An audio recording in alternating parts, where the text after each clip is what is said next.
10 March 2015 one day বিশ্বকাপের group পর্বে নিজেদের শেষ ম্যাচে বাংলাদেশের সামনে প্রতিপক্ষ শক্তিশালী ইংল্যান্ড। দুই দলের জন্যই ম্যাচটি ডু অর ডাইয়ের হিসাব, হারলেই থেমে যাবে বিশ্বকাপে যাত্রা। ইনিংসের শুরু থেকেই সুবিধা করতে না পারা এক বোলার এমন অবস্থায় ঘুরিয়ে দিলেন রীতিমতো ম্যাচের মোড়।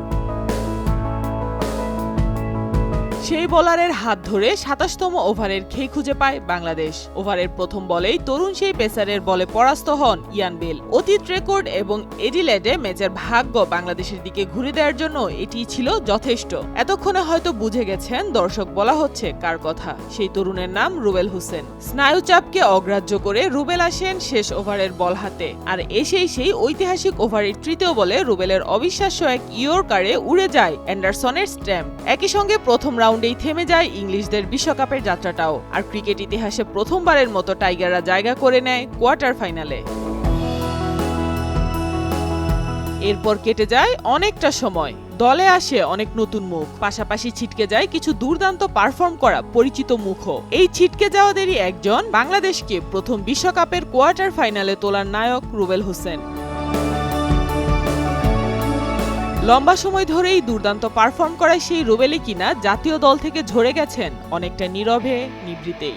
জাতীয় দল তো বটেই, এক প্রকারে তিনি ছিটকে গিয়েছেন 22 গজের লড়াই থেকে। সবশেষ জাতীয় দলের হয়ে খেলেছিলেন সেই 2021 সালে নিউজিল্যান্ডের বিপক্ষে। এরপর আর লাল সবুজের জার্সিটা গায়ে চাপানো হয়নি তার।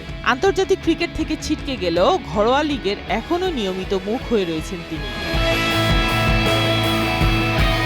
ঘরোয়া লিগে চোখে পড়ার মতো কিছু না করতে পারলেও ছিলেন নিয়মিত পারফর্মার, কিন্তু ফ্র্যাঞ্চাইজি ক্রিকেটে জায়গা করে নিতে পারছিলেন না কিছুতেই। বিপিএল এর সর্বশেষ 3 আসরের মতো আসন্ন আসরের জন্য তাকে নিতে আগ্রহই দেখায়নি কোনো ফ্র্যাঞ্চাইজি। তার নাম ড্রাফটে থাকলেও কোনো দলেই জায়গা হয়নি এক সময়ের তারকা এই পেসারের। 2019-20 আসরের বিপিএলটাই হয়ে রয়েছে এখন পর্যন্ত তার শেষ বিপিএল। বর্তমান ক্রিকেট থেকে দূরে থাকা রুবেল সম্প্রতি দিয়েছেন মোটরসাইকেলের শোরুম। ক্রিকেট থেকে অনেকটা দূরেই তিনি নিজেকে সরিয়ে নিয়েছিলেন গেল কয়েক বছরে। তবে পরিবর্তনের হাওয়া বিসিবির পালে লাগাতে এখন আবার 22 গজে নিয়মিত হওয়ার প্রচেষ্টায় রয়েছেন বাঘা বাঘা ক্রিকেটারদের বুকে কাঁপুনি তুলে দেয়া এক সময়কার এই তারকা পেসার। গেল কিছুদিন ধরেই প্রায় সময়ই তাকে আসতে দেখা গিয়েছে হোম অফ ক্রিকেটে। জিম রানিং এর পাশাপাশি টুকটাক বোলিংও করতেন। তবে গেল মঙ্গলবার রুবেল পুরোদমে করেছেন বোলিং অনুশীলন। শেরে বাংলার একাডেমি মাঠে রুবেল একদিন বেশ খানিকটা সময় বোলিং করেন। বেশ কয়েকবার তাকে দেখা গিয়েছে স্ট্যাম্পে আঘাত হানতেও, যেন মুখে কিছু না বলেও তিনি জানিয়ে দিচ্ছেন যে এখনো ফুরিয়ে যাননি তিনি।